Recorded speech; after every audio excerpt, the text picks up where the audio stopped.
What's up, everyone? Welcome back to Sports Central, the place where we keep it real, no fluff, no filters. Today we've got a lot to unpack because honestly, what we saw from Manchester United against Liverpool was nothing short of a disgrace. I'm talking about Erik Ten Hag, his baffling decisions, the team's poor performances, and just how far this once great club has fallen. It's the same situation from last season and it's repeating itself again this season. What is going on? But before we dive into the chaos, let me ask you guys, what is going on at Manchester United?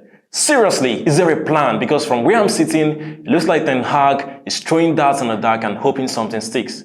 Spoiler alert, it's not working. Now, let's start with the lineup decisions. Marcus Rashford starts again. Really? Ten Hag, it's almost as if Rashford has a lifetime membership to the starting 11 regardless of how poorly he plays.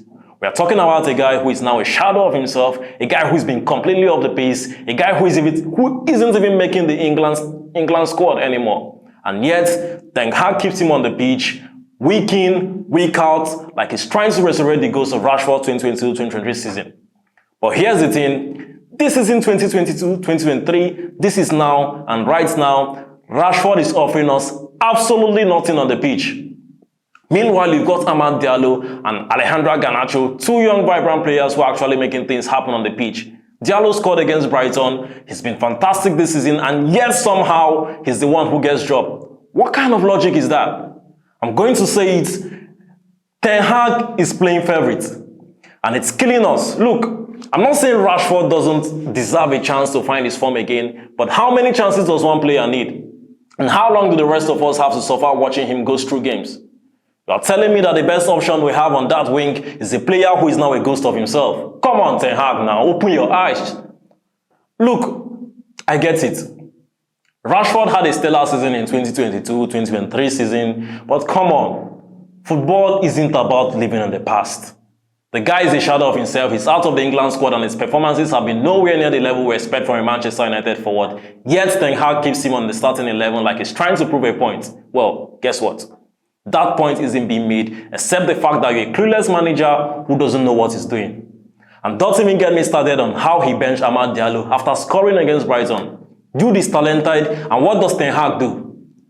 Sits him on the bench in favour of Rashford, who by the way couldn't even move a muscle against Liverpool. Look at the stats, look at the performances. It's clear as day, Diallo has been more effective in fewer minutes than Rashford has been all season. Diallo already has a goal, let's not forget. And what does Rashford have? A string of underwhelming performances that are hurting the team more than helping it. If this keeps up, not only will Rashford place in the starting lineup be in question, but Ten Hag's job might be too. Now, let's talk about the elephant in the room. Listen, I love Casemiro. He's been a rock in the midfield for many years. But let's face it, he's not the same player he was at Real Madrid. The guy looks tired, he's a step too slow, and is getting caught out of position more often than not. It's painful to watch because we all know how good he was, but that's just it. Was. Past tense. He's not there anymore, and if Ten Hag can't see that, then we've got a bigger problem on our hands. This isn't Real Madrid, and this is in 2018. Casemiro is a shadow of his former self, and it's sad to see. He shouldn't be starting games for United. Ten Hag, if you can't see that, then what are you doing? Right now, Casemiro is declining, and if we keep relying on him as our midfield anchor, I'm sorry to say it, but we are in for a rough season. Let me come back to Ten Hag for a bit. What does Ten Hag do? He keeps Casemiro on the pitch, keeps Rashford in the lineup, and somehow expects different results. Isn't that the definition of insanity? Doing the same thing over and over again and expecting a different outcome. Well, if that's the case, then Ten Hag is driving all of us crazy at this point. But you know what really gets me? After that embarrassing performance against Liverpool, what does Ten Hag say? He starts talking about how he's won the most trophies after Man City in the last 2 years. Are you kidding me?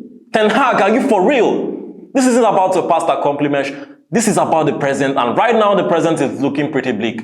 Who cares about the trophies you won in the past when the team is falling apart right now? This is Manchester United. The standard here isn't just about scrapping trophies. It's about dominating. It's about being the best. And right now we are far from that. We are not even close. Ten Hag's priorities seem completely out of whack. Instead of focusing on what's wrong with his team, he's patting himself on the back for past successes. It's infuriating. And speaking of falling apart, let's talk about that defense. How can you leave Maguire on the bench? Yes, I'm saying it's Maguire, the man who you all criticize. How can you leave him on the bench? He's our best defender. Man United's defense yesterday was a mess, and this is me trying to be modest. I'm trying to pick my words correctly so that I don't sound somehow. And Onana is not a goalkeeper. We need a replacement ASAP. Not some wannabe midfielder disguising as a goalkeeper. No, let's be real. Onana isn't the goalkeeper, at least not one that is good for Manchester United. I mean, how many goals are we going to concede before we realize that this guy isn't up to the task? We need a replacement, and we need one fast. Or more than that, we need a manager who can read the game. The change should have been made after the first goal. Bring in Maguire, reorganize the defense, do something. Instead, Ten Hag just stood there watching us Liverpool tore us to pieces. It was painful to watch, and it was avoidable. Look, I'm not asking for miracles here. I'm asking for common sense. We can't keep going like this. We need a manager who can make tough decisions, drop underperforming players, and stop clinging to the past. This isn't the time for nostalgia. This is the time for action. And if Ten Hag can't deliver that, then maybe it's time we find someone who can. Because if we keep going down this road, we are not just going to miss out on trophies. We are going to miss out on Champions League football. We are going to miss out on everything. Mark my words, if Ten Hag doesn't turn things around, he's gone before December. If not before that. And honestly, it might be for the best. We need a change and we need it now. It's painful to watch. It's painful to be a United fan, and it was an avoidable loss against Liverpool yesterday. One that should never have happened. I mean, if you're as frustrated as I am, I'm angry. I don't know why I'm sounding this way, but that's it on today's edition of Sports Central. If you're as frustrated as I am, hit that like button and tell me your thoughts. Should Ten Hag stay or go? Let's get the conversation going. There's a lot more to talk about as we progress. Until next time, stay strong, United fans. We deserve better than this. My name is Emmanuel. Adios.